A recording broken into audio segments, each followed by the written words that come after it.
Kawasan hutan dan lahan di perbukitan Danau Toba di Kabupaten Samosir, Sumatera Utara kembali terbakar. Hingga Senin malam, petugas tampak masih berjaga-jaga mengantisipasi api meluas. Kebakaran kawasan hutan ini sudah meluas sampai di 6 desa di 3 kecamatan Kabupaten Samosir. Di antaranya Desa Huta Gurgur, Desa Ginolat, dan Desa Hasinggahan di Kecamatan Cianjur Mula-Mula. Di Desa Boho, Kecamatan Harian, titik api terlihat nyaris turun ke badan jalan, mengancam pengguna jalan. Titik api juga nyaris membakar 1 unit pemakaman. Petugas Kehutanan Unit 19 Pangururan dari UPT DKPH 13 Dolok Sanggul bersama perangkat Desa Boho terus bersiaga memantau kobaran api.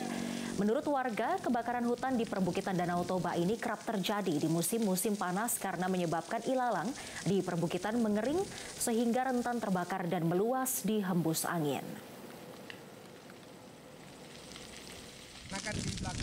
Jelajahi cara baru mendapatkan informasi. Download Metro TV Extend sekarang.